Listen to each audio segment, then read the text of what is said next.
products of the first half of 2013, and one of the most difficult to review because so many of the products we look at all the time are geared for consumers. This one is not. Anyway, in terms of pure aesthetics, this thing is awesome. It's made of an aluminum chassis and has a very squared-off design. In fact, it bears some resemblance to the 13-inch Retina MacBook Pro in more ways than one, but that's probably a good thing because they both look pretty good. And the design is all topped off with this sweet light bar that Google says is included simply because it looks cool. And it does. The design is so understated otherwise that the light bar is an awesome but subtle lighting effect that brings together the whole Google design like a boss. It's a nice looking accessory, and outside of that, it's a very handsome notebook. Again, we like the aluminum unibody stuff, and the port layout is also pretty basic. We have some USB ports, we have an SD card reader, but all that is to be expected from a basic laptop.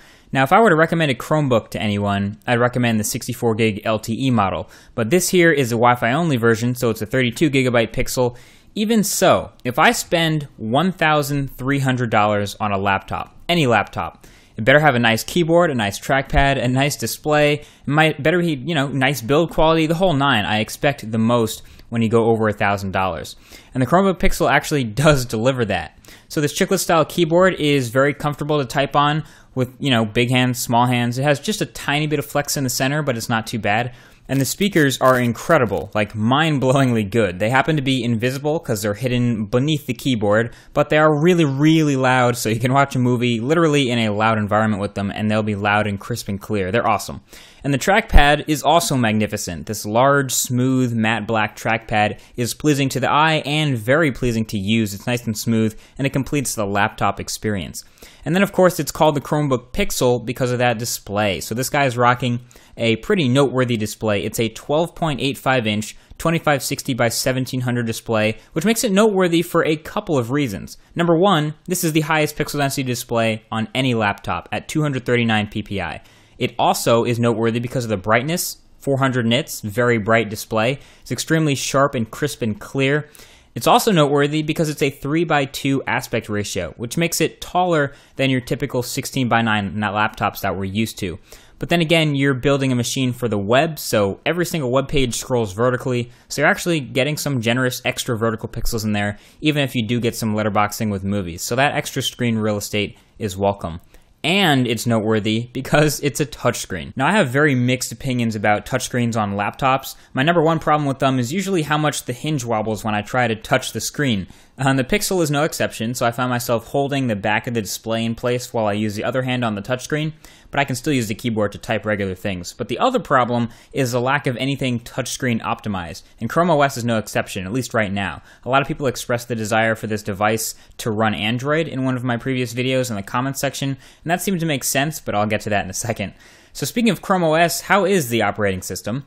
Well, it's very similar to what we've seen on those cheaper $200 and $250 Chromebooks, and probably the web browser you're watching this in right now. This is a pretty advanced version of Chrome OS though, and it has some neat tricks to make it feel like a little bit more than just a web browser. First of all, multiple window action is always nice, and window management is now built in, and it works well. There's also this bar at the bottom that feels like the dock in Windows 7, where you can pin and launch your applications, and you can also auto-hide it too, with just a swipe, so that's nice. There's also a settings tray floating at the bottom right-hand corner, and this gives you quick access to settings and things like volume, Bluetooth, etc., kind of like Android was for tablets, and I can see this going further into that direction in the future. As a performer, the Pixel was pretty solid. In fact, it felt like it was overall a bit more stable than the Chrome Beta is for my desktop, and a few benchmarks pretty much confirm that. It scored a lot higher on BrowserMark than the cheaper Chromebooks, but still less powerful than the Hackintosh Pro that runs Google Chrome. Also, of course, since it's Chrome OS, it boots super fast, and it wakes from sleep instantaneously, and all that stuff. You can go pretty much from a cold boot to surfing the internet in a matter of seconds. Battery life is, again, very average for a laptop of this size, coming in at about 5.5 hours from my use, but watching a movie on that display could kill it a bit faster at maximum brightness. But honestly, this is like the ultimate grandma surf the web machine, though it feels very much like a beta product. Pinch to zoom, for example, is buried in the settings in Chrome flags, but once it's enabled, you can start playing around with it, and you can see it works pretty well on a lot of sites. Scrolling isn't 100% smooth all the time.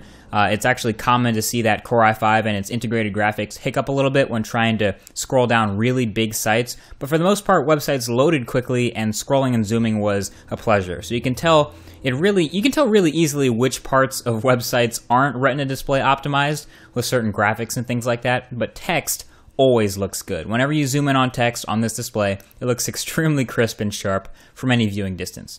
So really my only complaint about the Chromebook itself would be that it gets a bit warm sometimes when using it for a long period of time, and sometimes that display is just a bit too glossy. The reflections might get annoying in daylight, but outside of that, it's arguably the best hardware in the business right now. But not Google. Now Google has like a really massive task ahead of them to get Chrome OS up to speed and to get the Chrome OS web store up to speed. Even though Google Drive can replace Microsoft Office and a lot of the web store apps are really well done, right now apps like Photoshop and video editing apps, for example, and native software are really irreplaceable still, and most people would opt for something running Windows or OS X over a Chromebook every time because of the ability to run native apps. But Google, I'll tell you something right now, if you want to make a little money, I'll let you in on a secret. If you give the Chromebook Pixel the ability to run Android apps, prepare yourself to sell out, because that would be a real unlocker of the potential of this machine. But in the end, it is really difficult to summarize the Chromebook Pixel in any sort of concise way. But basically, I would say it goes back to the explain video that I did a couple of days ago. I'll have a link right below the like button on this video, or you can click the annotation right there. But this is basically the definition of a Halo product. And I would say as a summary, this is a beautiful piece of engineering, a really good-looking, solidly built piece of hardware that you should never buy. That being said, definitely go watch the explain video, because this is the real definition of a Halo product right here. And it's something that will basically be a beacon of light and shine the way forward as a sort of an inspiration for where Google wants their partners to go now. So, like we've said, we've seen lots of very cheap $250, $200 Chromebooks now that have proven that Chrome OS can be great for a basic cheap computer, but Google's trying to shine the way for high-end Chromebooks, and basically we'll just see how it goes from here. So that's the Chromebook Pixel, guys. Thanks for watching, and definitely be sure to subscribe if you want to see more videos like this. It's definitely helps out a lot, and if you leave a thumbs up, that's also very helpful. Either way, thanks for watching, and I'll talk to you guys in the next one. Peace.